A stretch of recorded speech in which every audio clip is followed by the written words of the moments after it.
Nope. Nope. Fine.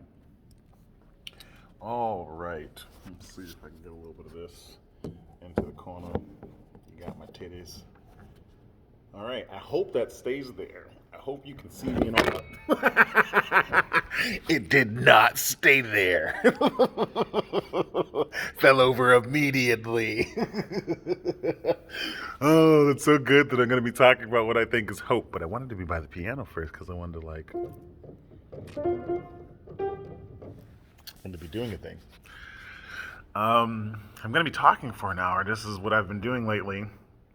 Is I wait until I have enough time, effort, and energy to make a video because I know that there's some stuff being transferred via the visuals that I put out. No, I'm saying. And I just make sure that I have enough of it to put it out. I was eating peanut butter and jelly. So my mouth got the peanut butter on it, but the sandwich is still on my lips. So, a little bit. So, the talk that I want to have today with you guys is essentially going to be about not the differences between hope and faith, but kind of living in a hope and faithful lifestyle. What was explained to me with the word hope is that it was essentially like a wish, and a wish was something that you wanted but didn't believe you were going to get. You were giving the powers up to the universe to provide the thing to you without you actually having to do that particular effort or work. And living in faith is knowing that whatever happens, this is what it was explained to me, this is how I have come to understand it, was living in a way that says that whatever happens is for you. And so I've done a lot of I'm holding the phone, so it'll move a lot today. I've done a lot of, everybody's always in a growth phase. You know, I had this little conversation prior to this point in time on one of my TikToks where I was saying that we're all like trees, you know? I like to make analogies of people being like trees because forest is like one of my favorite places to be. It always has been. If you know me from back when I was younger, I would cut school to go to places that were green. And I didn't know that I was hella interested in forests prior to this point in time because, like, my mother's favorite color is green, and I kind of detested my mother for a really long time. I've forgiven her since then. But back when I was younger, I was like, green, bleh. I like fire because it burns green things, and I'm an arsonist. And so I would, cut school to go hang out in forest. And I'm talking about forest because I just didn't know that I was doing this thing. And I was talking about green, and I was making the comparison to people and trees. That all being said, is when you go into a forest, you don't pick trees and select them out of the group and say, this is a good tree. This is an ugly tree. This is a bad tree. You walk on that path, or you walk a path. If you're a really mindful person like I am, somebody that wild forages, you try to make as less destruction as possible when you're out there. So you've got on your good boots. You've got a focused mindset about where you're stepping. You're not just stomping around, clompa-domping. And you go out there and you just acknowledge and appreciate that all the trees are there. And you don't really decide whether you are going to not enjoy a few trees or, I know if we were talking about some of those places where they have poisonous trees and poisonous leaves and creatures that I keep forgetting where the camera is, and the creatures that will cause you harm if you're near their tree, fire ants, so forth and so on, we would be be more mindful of the trees that we are around. But again, when I'm talking about this particular analogy, I'm talking about a standard we've essentially gentrified. I know there are agriculture terms that would explicitly define what I'm communicating, but we have selected the plants to live in this environment so that they are less harmful to the humans who are there. In the forests that I'm talking about, there's not that much that you have to be concerned with as far as danger. You're not going to run into a tree that has flesh-eating sap in the middle of Portland, Oregon yet. I can't tell you what's going to happen in about 2 or 3 years, 4 years maybe, but I digress. And so, like, I like to make the analogy that people are like trees. So if every once in a while, like, you hear, like, shuffling and stuff, it's my finger going fast to mic, and I'm just showing you an example of what that might be. And it also might cut the sound out because my finger's on it, but I'm doing my best to not hold it there. But also, I want to, like, have it so that you can hear what I'm saying. Because I've really been interested in this hope and faith thing that's been happening, because a lot of people hope to be my friend. You know, a lot of people want to be friends with me, and I don't really have any friends anymore. You know, I was like younger, and I really wasn't. I guess you could say for a while there. I'd say like a good. I'd say like 5 years. I'd say like for 5 years, I struggled from like.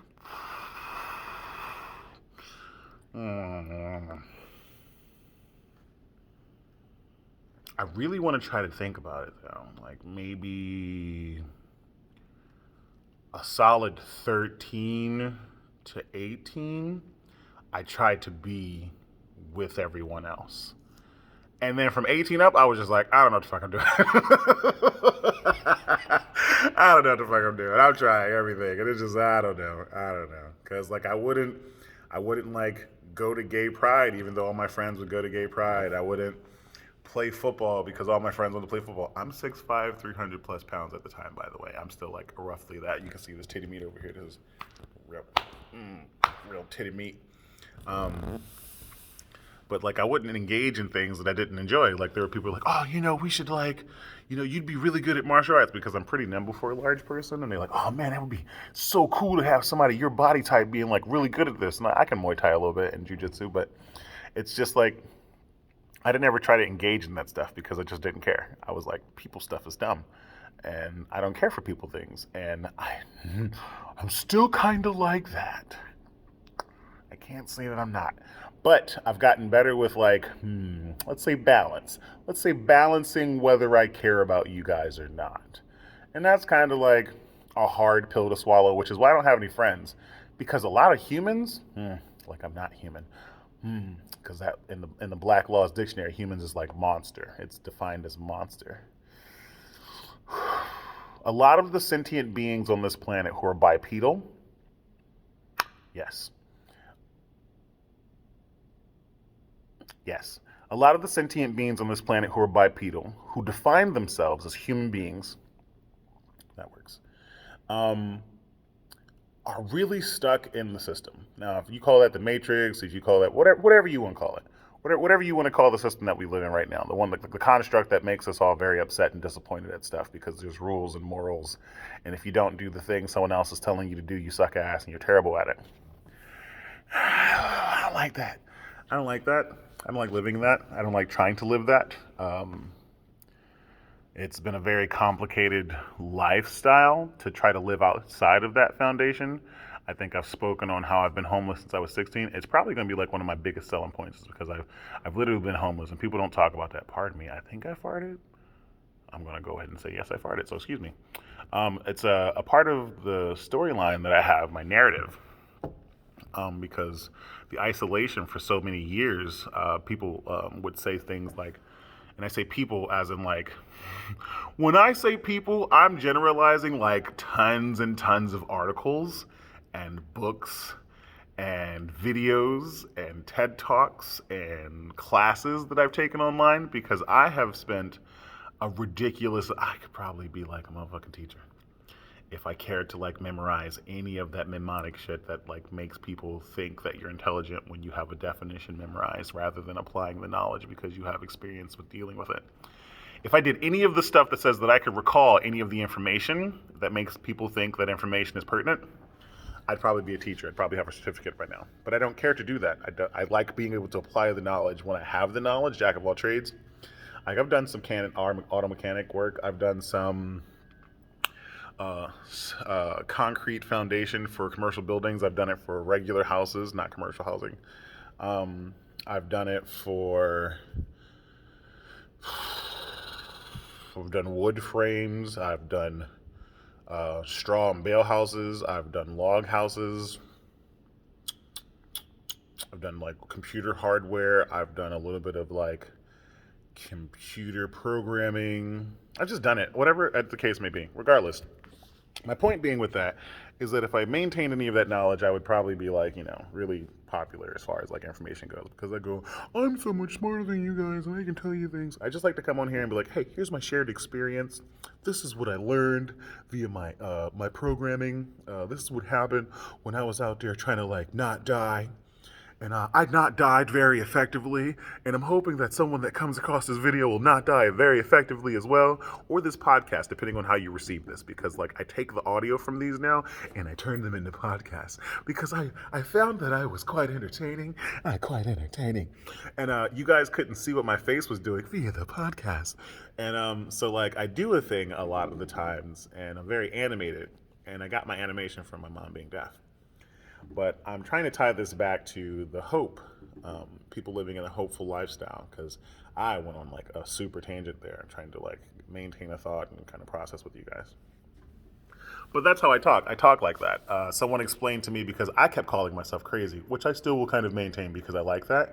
But they've given me the alternative definition of mad scientist, which I'm not against, because I hadn't thought about it like that. I hadn't thought about my brain moving in the way that it does move and then recalling it to be scientific. And I am very much into science. I allow the logic part of my brain to flex its freak flag. Oh, yeah, you get that. You get that over there. That's nice. That's nice for you, isn't it? So I don't live in a hopeful lifestyle. And when I'm processing human beings, I acknowledge them like trees in a forest. And sometimes it's quite difficult because, like, maybe I'm driving a car through this particular forest and a tree falls over. I still have to get out and, like, chainsaw this bitch and get it out the road so that I can have an experience with my driving. And even though I was making all this effort and proficient movement, I still have to go process this human, this being of experience. I still have to go acknowledge that they exist, they are in my path, and they are not readily trying to get out of my path. And we are confronted with this very frequently. So even though I acknowledge that all people are like trees, and you can go through the forest just kind of appreciating and being enamored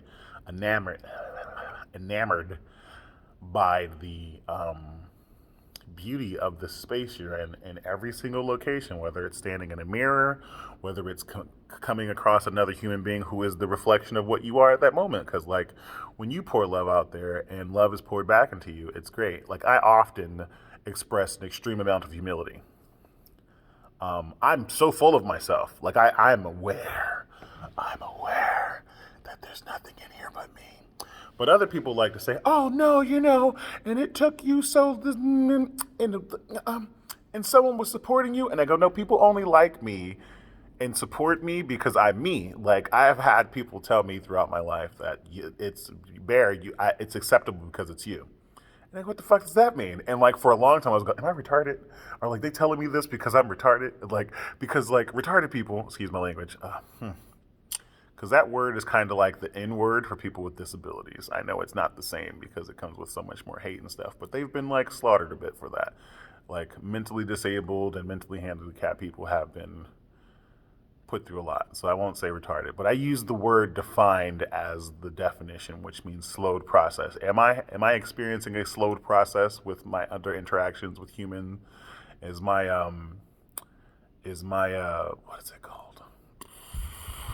See, I did like a hard R and like censored myself. Is my social something? Because like people are like social creatures, so we like to kind of be accepted.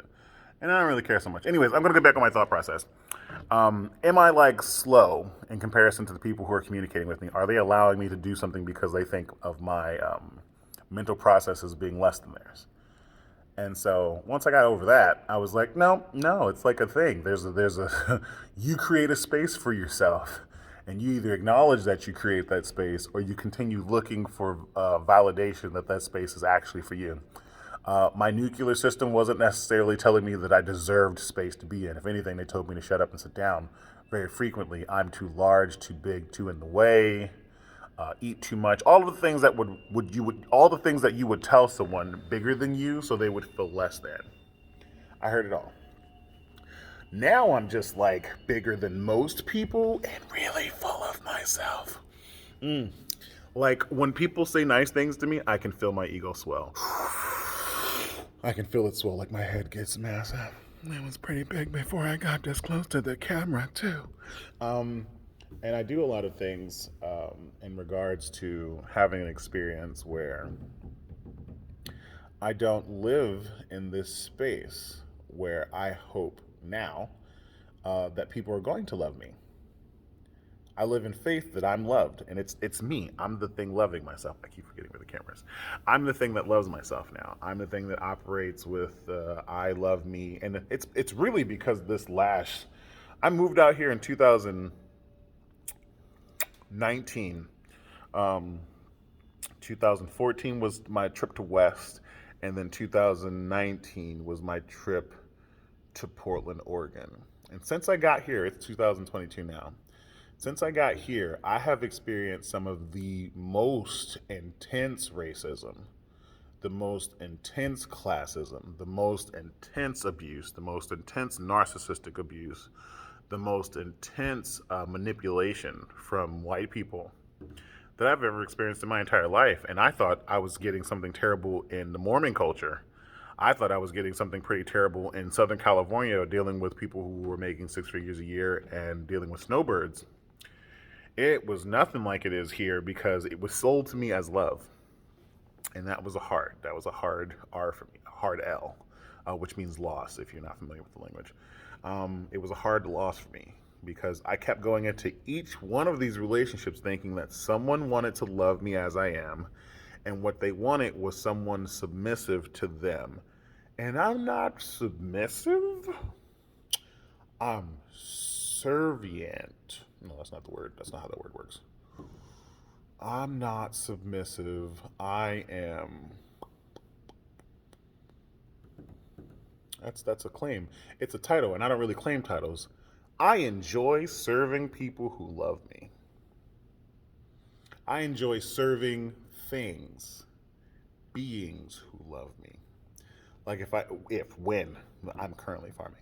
On my farm now, I do everything in my absolute power to produce a loving environment for every plant that goes in the ground. Every time I interact with any kind of being, tree, I rarely kill. I blow beetles away from me. Big old blows. Spiders, I do the same thing. If they can get away from me, I'll give them the option. I rarely kill them now. Like, and flies used to be like a thing. I saw one of them like one of the Rescue African Kids commercials when I was younger, and then I learned that flies throw up on everything, and nope. In the eyes of an angel, and the fly was like crawling on this nigga's eye. No, I couldn't handle it. So no, I didn't want to process that very much, and flies used to like take me off because I taste delicious apparently, and when flies get a sense of me, they're like, oh yeah, that one right there. We just gonna swarm this ninja. And I was working at this one place in 2018, 2018 or 2017, not 1817. I'm a vampire, you bitches, immortal. So I was working at this one place where I was cutting MDF, and it's basically like particle board and formaldehyde at the same time. And particle board is already like situated wood with glue, and then they like grind it up even further, and then they add formaldehyde. And sometimes they could put like some really good like paneling on it. But anyways, I was cutting like 16-foot formaldehyde into like strips of like 2 inches, and had to be like very balanced with this stuff. And the flies were all over everything, and I couldn't. I got so good at like murdering these things, like I would catch them out of the air with my hand and then like slam them on the table, like die. And I was doing that very effectively. But anyways, I digress, and I'll do that continuously. If you've ever listened to any one of my talks, it is a hodgepodge of information all at the same time. My brain goes really fast. I'm trying to explain something to people in the 3D realm that I am visualizing in a 5D space. And not to say like, oh, you're the lower vibration than me. I say that to people very frequently. Again, I'm a narcissist. I believe in myself very much. I agreed to heal myself. I appreciate the fact that I healed myself. I appreciate the fact that I didn't have any outside intervention.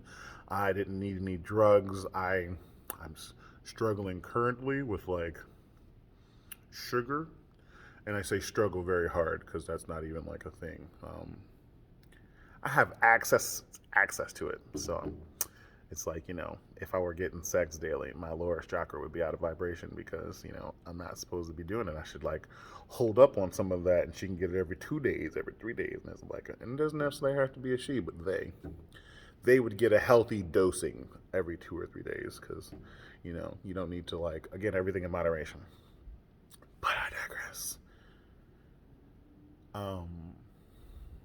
When you put yourself in a scenario to be your healer, to be the person that heals you from what your trauma is, you give yourself a lot of power. And a lot of people don't like that I have that power after they recognize that I have it if they don't have it.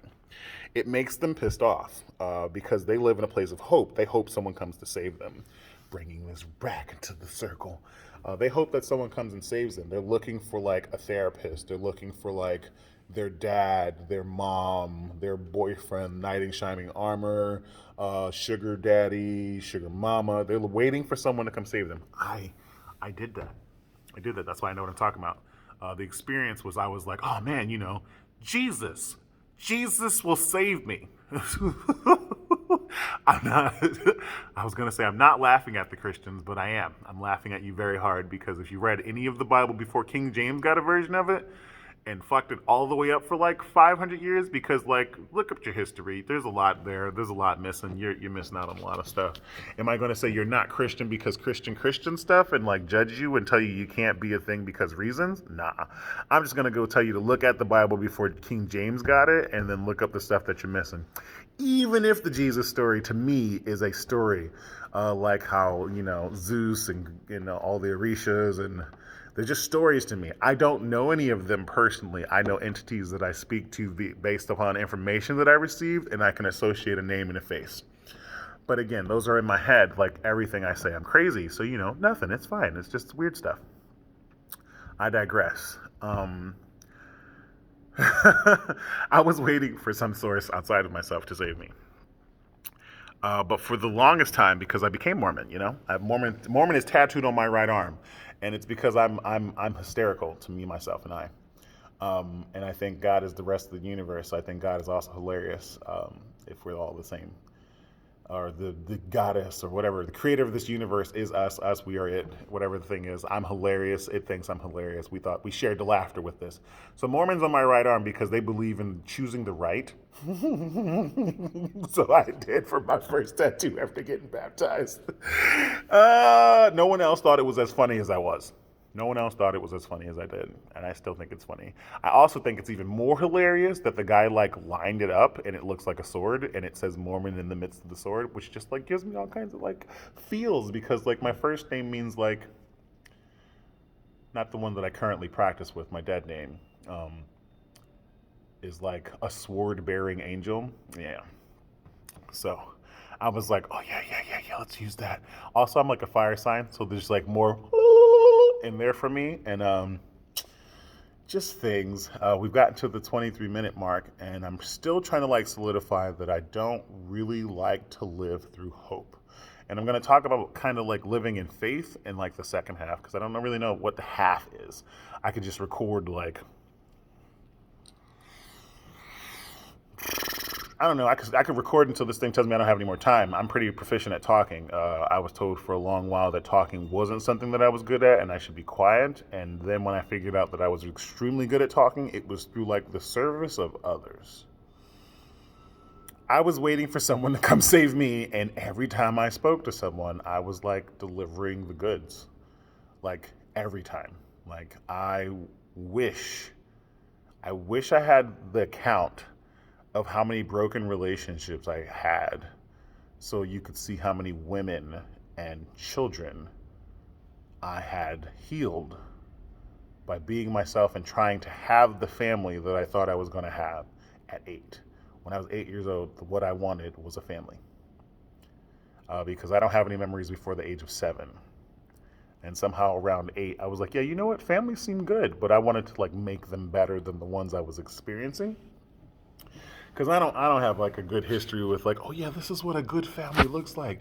You should totally try to do one of these. This is nice. You should do that. That's gonna be delicious and lovely, and you guys will do a thing. And then like you learn later, because you get a white teacher who's like hyper radical, you learn that black people have been taught nothing about their histories. You learn that the black families were like destroyed by the government on purpose.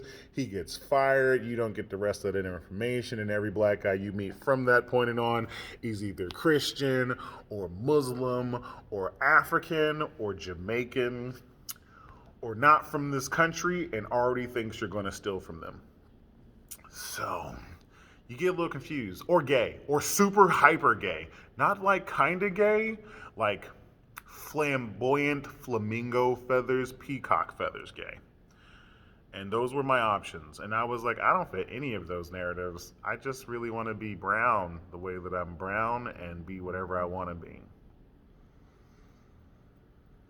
So engaging with such strangeness in my life allowed for this persona to float up here and say that yeah, I couldn't be hopeful that someone was going to come pull me out of the situation that I was in. I couldn't lead this lifestyle saying, oh, you know, if I work at this particular instance for these particular people, and I'm kind of like a rebel. I won't say that I am a rebel because that word, again, it's a label. I just don't like being told to do what someone else won't do if you're not gonna do it. Like I could have followed Jesus. Like I could have been one of them niggas, excuse me, to walk on water. Like I wouldn't have been no Baptist. Ain't no John the Baptist over here. I wouldn't have stepped into the water and fell. I'm like, oh, you can do that shit? Oh yeah, we definitely on there. Come on, sprint with me because this shit look dope. Can we ride the motherfucking waves though? Because that's what I'm on. But I'm not the person that's like, what's the saying? The saying is, do as I say and not as I do. Fuck that noise.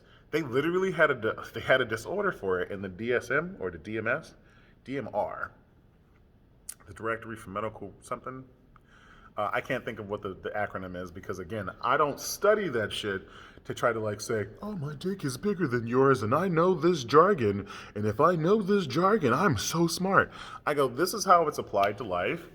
And I like making it like orange slices, you know? I like to make little tangerine slice bites. That information's so delicious. It's good now, and I have consumed it. Oh, I will use that later for nutrients. I'm not trying to hit you with like a whole motherfucking orchard of orange trees, and you have to figure out which one is your favorite flavor. I want you to have that little processed bite. Sell at the supermarket in a cup. That's for you. You can eat that. I'm gonna have to get my big ass up off this piano chair, or it's gonna die. So let me see, where was I? I'm scratching my leg, by the way. So yeah, those were the options, and I didn't think anyone was gonna come save me. So I started saving myself since like the age of 14. Since even before then, like no one, like when I was 7, I got molested by some girls. And people were like, you don't get molested by girls at that age. And I was like, no, these my mom's friends' daughters. They would chase me around into the bathroom and shit. And then like hold my penis while I peed. And I'm like, I don't like this. And they're like, it's fine. We're girls. You're a boy. This is what's supposed to happen. What then it would happen is I had a friend who wanted the girls to touch his penis. But they didn't like him. They liked me. So now there's like fights between me and him. So now we're physically fighting because of this situation. I think he's arrested for murdering someone. But now we're like physically fighting, and the girls are still like chasing me around and like having like, what do you call it? You like toss a blanket up and everyone gets under it and like make out. And they were just like, I'm pretty sure these girls had also been molested. But like they personified it, they kind of went with it and they did their thing. That's probably why I'm polyamorous right now. I never had like one love. It was always a bunch. Can't even call that love. Look at the trauma just surfacing. So, anyways, even back then, I didn't have anyone that would save me. It was always me saving myself. Like if I, I learned to run until I hit puberty, and then I stopped being fast enough to do so with the body that I had. But man, that was like my escape from everything. Like my bullies couldn't catch me, so forth and so on. So at around the age of 14, I finally started getting some information about like psychology. Um, this wasn't high school. This was middle school. Someone started telling me about psychology. Someone started telling me about like you could have issues. You could have distance from your parents. Because my mother took us to like a family class one day, a family therapy session.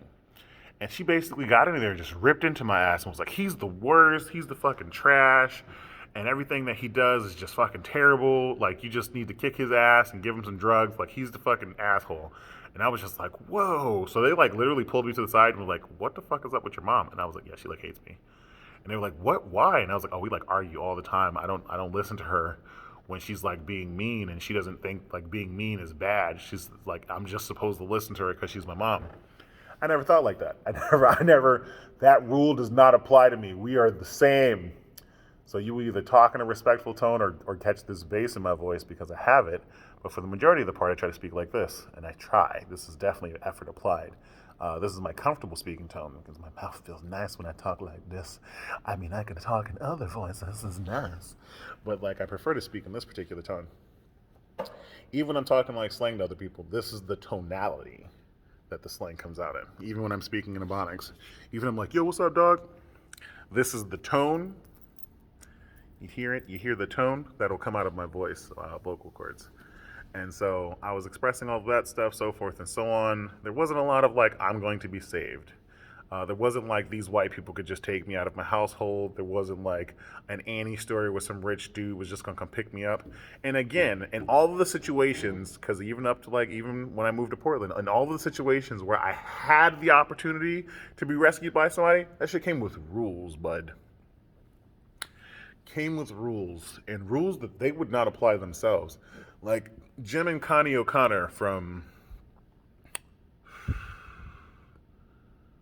was it Lancaster, PA? Yes, Jim and Connie O'Connor from Lancaster, PA at the West Presbyterian Church, Baptist Church. They thought that I was going to murder them because I had a knife in my room that my father used to go fishing with, because they searched through my stuff while I wasn't there one day, because I brought home matches from the supermarket job I had, because I had a little brother on the weekends named Kyle Bear, and we were going to set off fireworks on his birthday, which was July 3rd. But because they found the big-ass box of matches, they thought when they found the knife that I was going to kill them and set the house on fire. So they kicked me out with no explanation. None. So I learned a long time ago that even if I got into an opportunity with other white people, and even if I acted the best that I was supposed to act, followed all the rules, scrubbed all the silver in the house, scrubbed all the polish all the handles, wash all the doorknobs, like literal doorknobs, not talking about sexual abuse, like they just liked everything shiny as shit. Even if you did the best of everything, you could still be liable to get betrayed by someone that was saying that they would save you. So I saved myself. I have been, and that was when I was like 16, 17, after I got kicked out of my father's and my mother's. I have been practicing and studying and researching information about mental health, mindfulness, Eastern philosophy, Buddhism. The problem with me not being successful in all this is that each time I was encountered with aggression, again, my defense mechanism at the point in time prior to this was to mirror whatever was happening to me. If you were to get sad, I would pull back from said sadness and show my own sadness so that I could handle it. That's what my mother expected. You had to do a thing for her. As my father expected. If aggression was shown, you had to man up. And so I would do all of those things, but no one ever liked it back. I was abused for a really long time by my uncles. They beat the living hell out of me. because at 10 or 11, I was the size of a grown man, so they beat me and treated me like one. To talk about this stuff in my family makes them look terrible because no one stopped them from abusing me for fucking years. But at the same time, again, I have this experience where I hoped someone would save me, and it never happened. At like 16, my uncle Reggie, he passed, so, rest his soul. He's on the other side now. Um, was holding my collar, telling me that he would beat my ass, but I was like looking over the top of his head because I was taller than him at the time. And he was asking me if I was paying attention, and I notified him, no, I am not paying attention. I'm watching Bernie Mac, the TV behind you. And he let go of my collar and walked away from me. That's essentially where I knew that I had strength. At that point in time, I had been getting jumped in school, and in order to not get jumped, I was like breaking glass with my hand to show them that I was stronger than them because it was like reinforced glass with wires in it. I was denting lockers, steel lockers. I would just put my fist straight into them. I was breaking marble walls at Simon Gratz High School. If anyone went to Simon Gratz High School from like 2006 to 2008, I broke stuff so that I wouldn't get my ass beat, because I got my ass beat. Because I didn't like hurting people because I had been abused for so long. So again, there was no one going to save me, so there was no hope for that.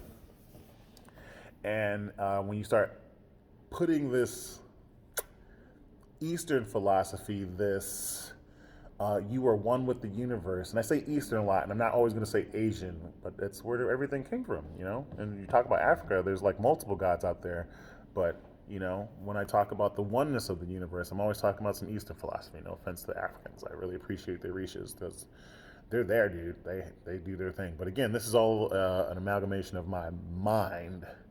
Because to tell you that something's there that you can't visually see is, I could tell you right now, you got some people standing behind you literally while you watch this video, but then you go, don't tell me that, it's creepy. And I go, you fucking, okay, thanks, you're just fine. But I digress. So I'm always talking about oneness with the universe. I'm always talking about an Eastern philosophy, an Eastern thought process, an Eastern concept, where they kind of facilitate the growth and understanding that this is all one giant system within itself, the chaos and the duality of being the alive and experiencing the death. The balance isn't only an Eastern philosophy. I will continue to stress this because it's the month that they've dedicated to us being brown. So you've got to go out here and suck brown power's dick on this 1 month that they give to us, because the rest of the year will be absolutely silent and people won't talk as loudly as they are about brown stuff. So Africa. That'll make a couple people mad. I'll probably lose a couple followers, but I'm fine with that because my whole point is that we base this one particular month off of, Africa should be really important. Your blackness should be really important. I don't get to not have my blackness be important to me. I don't get to have the thought of when I close my eyes, there is the blackness of the inside of my eye. So even if you are white, when you close your eyes, you see the same blackness that I do. So fuck off. We're all black on the inside. So when you come to the concept of the oneness of the universe, you start living with this faith. When you start practicing this oneness, when you start practicing this non-detachment, this detachment from the corporeal vessel. When you start saying this thing is just a thing, same way that this phone is just a thing. You see this TV show called Black Mirror. The practice behind that was that this is a mirror in which we are being scribed, our energy is being taken from us by the authorities at will, the corporation, so forth and so on, all the conspiracy theories that exist that are real, maintain them. When you live in faith, though, none of that deters you from living the lifestyle that you live. Like, I smile a lot, even though I'm terribly lonely and sad all the time. None of you would know that I have and I tell people this all the time, but it freaks them out a little bit because I express this like this. I'm very to the point. I think about suicide daily. I think about not having this body maintain its living position in this economy, in this system. Not because I'm sad, like, oh man, oh, life's so hard, I don't want to do it anymore. But like the emotional turmoil of trying to exist with other people who don't love themselves is poisonous. It's poisonous. Like, I'm pretty sure I don't have a good example actually. It's like being, because we're all the same, it's like being a plant in the garden who hasn't gotten any bugs yet. But if I spend time with you guys, the bugs are going to transfer and they're going to start eating into me. I've got 15% left, so this phone might die. I'm at 40 minutes, so I'm going to try to make it fucking work. And if it dies in the midst of this recording, oh, it's going to be so good later. So, yeah, no, just trying to like, cause like, I'm not better than anyone, and that's what you really got to like take apart from this. Like, when you come into living in faith, you recognize that you're not better than anybody. You're not like you have the option to go out there and start fucking teaching immediately. You have a choice though. It's your choice. You get to go out there and say, I'm a teacher now, and I get to teach from my experience, and I can tell people what pain looks like for me. And if they don't want to experience that pain, they can avoid it with these lessons. But they don't have to. They don't have to follow script. You know, there's no right or wrong way to live alive. Um, like I say this very frequently. If you're going to be a murderer, be a murderer. Go find somewhere that needs murdering done, and then murder things. Don't tell yourself you can't be a murderer if you feel like you got some murdering in you. You know, if you're going to be someone that sleeps with other people and you want to make a profit from it and you're good at it, go knock yourself out. Go just people that want other people to sleep with them. There's no ant with that. You know, you go out there and you get your goods. There's a need for everything in this universe, and I want to be a part of the need that kind of facilitates the higher vibration. I want to be a part of the need that kind of gets us to kind of equate from the capitalist market that we live in right now that tells us that being alive should be tough and that it's not that easy to be yourself and that it's not that easy to be an artist and that it's not that easy to practice what you believe in without finding difficulties. It is that easy. It is extremely easy to live in faith. It is extremely easy to live as yourself. It is extremely easy to say, this is who I am, this is what I am, this is who I'm going to be, this is what I want to be, and then to do that. It is extremely easy to do that. Society expresses to us that it is not that easy, that we do not deserve to have this, we do not, we shouldn't be respected, we shouldn't be acknowledged, we shouldn't be appreciated, that we should, should. And I don't really like it. I don't enjoy the parts of this is what it should be, and if it isn't, then it's not right. I enjoy the parts of if that is what you want, there are places in the world where there are other people that want to do that too, you know? They're a sociopath all the world, the psychopath all the world. We should just get them all together. No offense to them. That's going to sound really, what's it called? You start practicing certain aspects of, starts with an E. White people do it a lot. They say that you're not a part of the white race, so we've got to kill you. Starts with an E. Eugenics. I don't want to start practicing eugenics.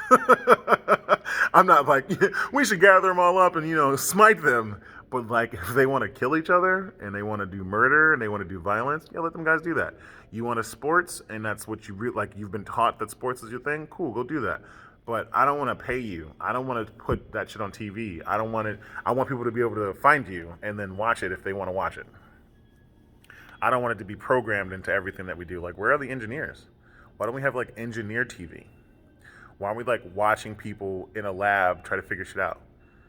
Why isn't that a thing? Like, why is that secret? Why aren't we like studying that? Why aren't we studying like Reiki? Why isn't there like spiritual energy shit happening out loud that isn't like secret manipulation 5G towers?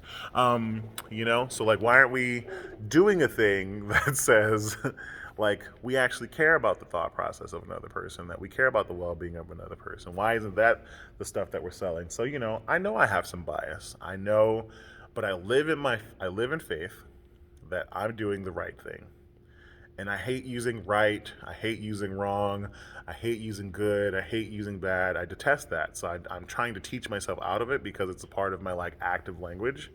And because it's a part of my active language, like the word retarded, I have to try to unlearn the language that I learned to speak in. I was called retarded, so it's a word that means something to me.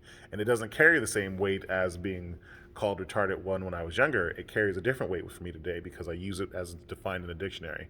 I use a lot of words as they're defined in the dictionary, which is why I brought up Black Law's dictionary prior to this point in time, where you get the definition of human meaning monster and monster meaning unable to own any property or land. And then you start thinking about them calling us all humans. But the Black Law's Dictionary isn't a widely known book like how in like, the 1600s, 1500s, 1200 BC, they were burning books so that you didn't have the knowledge of them. And now that's the same kind of culture that we live in. There are books that are like excommunicated from the internet, and people go, oh, you're just, you think so forth and so on. And I'm like, nah, dude, I just really want you to have this information, and telling you, yeah, that's one thing. But then like I have to explain it and I have to break it down. And if you just read the book, you know what I was talking about. Yeah, it's a long book. Yeah, it's hard to process. Yeah, there's a lot of shit in there that I was like, oh, what the fuck? But at the same time, once I had the information, I can go, oh, do I recall all of it verbatim? That's not why I read the book. I read the book to obtain the information so that I had it for me. Um, a lot of the time, I get a lot of information through Akashic. If you're not familiar with the Akashic, that's going to be really hard to you. And that's just one version of it, too. Like, it's ancestors, whatever you want to call it. It is documented information. I was processing one day. I got some information that Metatron, the angel, kind of hangs out with me. That's like the scribe keeper of the Christian God. So I don't even know if that's real good or not, because all the angels that kind of exist down here are the fallen ones. But I digress. It's like whatever you want to perceive. It's however you want to see it. But again, living with the confidence of a narcissist in faith. And again, the definition of a narcissist is like a really abusive one. There are several shades of every one particular title that you can hold. Like there's a good boss and there's a bad boss. There's a good boyfriend and there's a bad boyfriend. But this is the behavior traits of a person we are dictating, not the label. We are not dictating that being black is bad. We're dictating that there can be bad apples in a black grouping.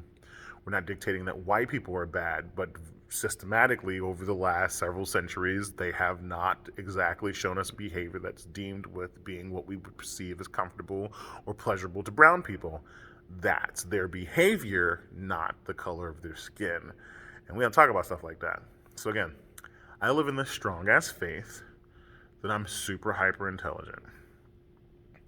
I acknowledge that I'm super hyper-intelligent. And when I come across anybody else that expresses any level of intelligence, I get jazzed, dude. I get super jazzed that people out there living their best lives, living themselves, living passionately on their own cloud. And I go, dude, you're so awesome. And they go, I don't know. I go, nah. You really like what you like, and I really like that you like showing me what you like, and that's dope. There are some things I don't want to see, though, because, like, in college once, I got 2 grilled in 1 cups and blue waffled. And I was like, nah, why would you do that? Like, nah, why? And they were like, oh, you just always learn this stuff. And I was like, I could have skipped this one, though. I could have skipped this one. They were like, yeah, but you used to watch Def.com. I was like, because I was really interested in biology, and the act of something going from a living state to a terminal state was intriguing to me mentally. I didn't get that far into like biology to like study up virology. I'm sorry, I'm fucking that word up. But like, I'm not a virologist. And I didn't start studying like bacterial infections and viruses until like 2017, like 2011. But that was like 2 years after I got out of high school / was in college. And anyways, I was just looking up stuff because I happened to be in the quantum mechanics part of the world. And then we were talking about how viruses weren't actually like organisms that exist for us. They're not the same DNA as us. They just like this weird ass creature that it just kind of came from somewhere else. And that was weird, but I digress. This has been a really experimental tangent. This is the second video of my Bearli Doing Stuff Season 2 series. And I just really want to like buckle down and kind of like swing it back into a circle that if you hope for something, you're really waiting for something to happen. And if you live in faith, you already acknowledge that that thing is going to happen. And you live without giving the universe pressure to provide you that thing now. It's almost like a practice in patience. Because if you acknowledge that everything is already happening for you, at least to me, if you acknowledge that everything is already happening to you, if you acknowledge that um, the life that was designed for you is going to occur, regardless of what you do, everything you're supposed to do will be what was supposed to. And I throw quotes on that. Everything that was going to happen for you is going to happen regardless if you are like actively making a choice for it. Now, some people call that predestination, and like I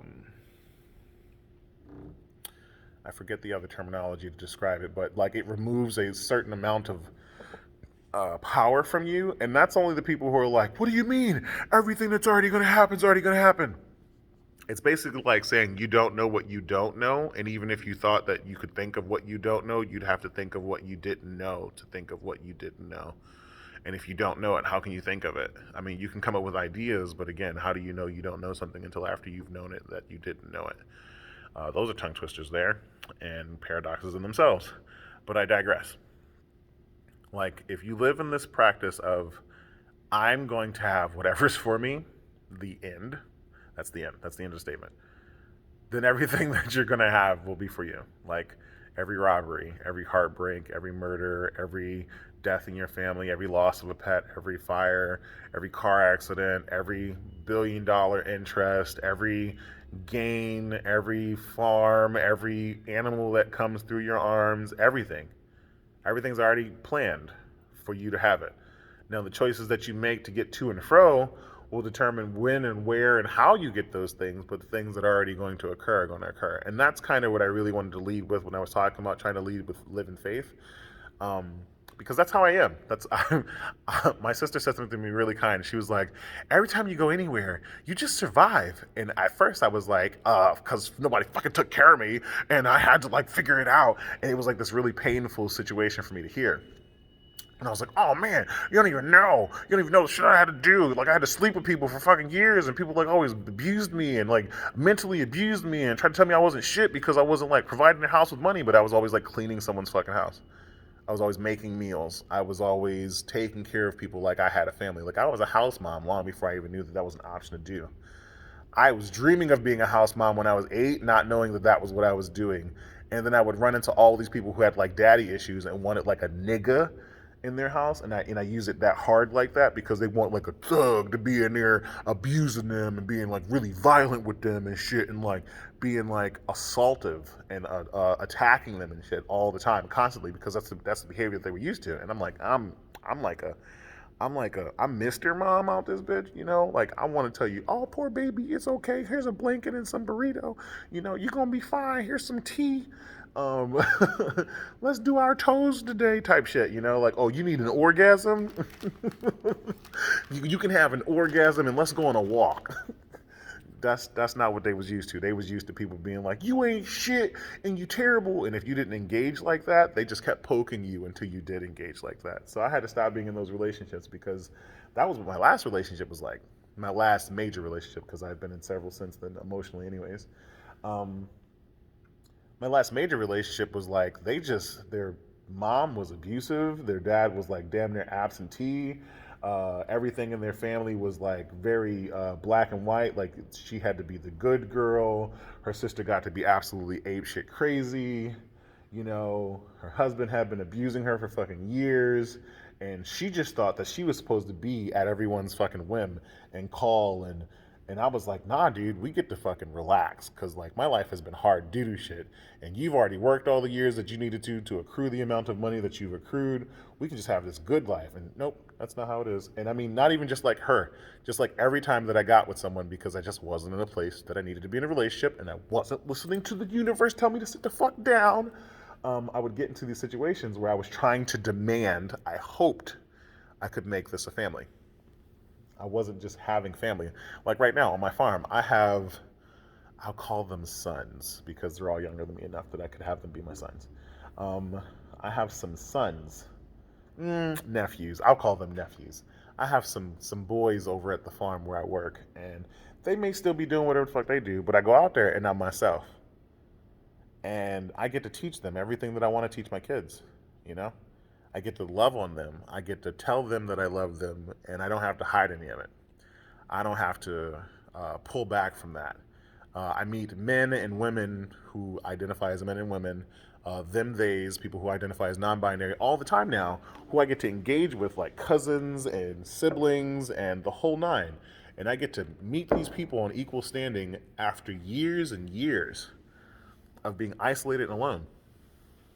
I can't make this up. I cannot make up how long I was isolated, how long I was by myself, how I depended on that isolation to process because everyone would try to bring me their problems and their issues.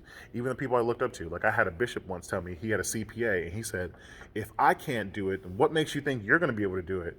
And I looked him in the face and I said, God told me that I could have whatever I wanted. What was his name? Bishop Dennis Ellis of the Mormon Church in Salt Lake City. North Salt Lake. I don't know if he's bishop now, but that was his name. And it stuck with me. And I was like, dude, I'm totally going to get a fucking farm without having a CPA. And since then, I've lived on like 5 farms with 20 acres, and I've maintained cows and chickens and geese, and I've put down over 300 trees in the state of Washington. I had over 70 trees at my ex's house in Portland that I just collected. And got to regrow. All on my own. I was using some guerrilla style tactics, not knowing what the fuck I was doing, and just listening to the Akashic tell me that this is how you make plants grow. And I didn't know anything about farming or gardening or anything like that. And everything that I'm doing now is going to help some intercity black gardeners kind of get their farming up and going. And I'm going to be able to teach families how to like maintain food in their yards and provide environments for them. And this is what I wanted to do. This is what I wanted to do. I didn't know that I wanted to do this. This is what I was good at, though. I was good at talking. I was good at teaching. I was good at being patient. And this is stuff that people told me that I couldn't do because they didn't want to hear it from me. There were adults in my life who didn't want to have me teach them as a person who was younger than them. So, to summarize all of this talk, because I've got like a couple minutes left before the phone kind of like dies out. Don't live from the hope standpoint, you know? Don't hope for the lifestyle you're wishing for to happen. Figure out what you're good at and then do that. Because, like, I still do art, you know? I'm still a fucking goblin. I still collect rocks and chunks of wood and herbs, and I still wild forage, and I still do all of that stuff. But the thing that I'm going to do to move the world, though, or the thing that will make my little impact in the world, my little comet indentation, I'm coming out of space, you know, I'm gonna hit the ground real hard like a is going to be my ability to communicate in a really palatable and easy to consume way. And it's the amount of love that I pour into everything that I say. It's the amount of confidence that I pull into all of my conversations. It's the fact that I'm always willing to be in the place of student and teacher simultaneously. I don't know everything. I acknowledge that I don't know everything. I acknowledge that I don't memorize things. I don't. I apply what I have, and then I keep it moving. And if you have some, please teach me. Like one of my students is teaching me martial arts because we get along, and we're not fighting, and he's always had to fight, and I've always had to fight. So now we get to just have really easy sessions where we're not sparring, we're not trying to make physical contact with each other. We're just showing each other love and showing each other that we appreciate an art. So, I appreciate wholeheartedly you listening to this. This has been episode 2 of Bearli Doing Stuff. Oh, good thing it's like a full moon tonight. You can totally get like a full release from this video. Like I'm gonna like, ooh, at the end of this video. It's a thing that I do when I'm like really in love and I love a person. And I'm really grateful that we get to have this time with each other. You know? Even though like this video could have been made months ago or years ago. You're going to be able to hear this, and you're going to be able to hear that someone loved you way long before you met them and wanted you to be safe and sound within yourself. So I have like 30 seconds left or so before this video gets like an hour long, and I'm going to go ahead and start oohing now at like 28 seconds.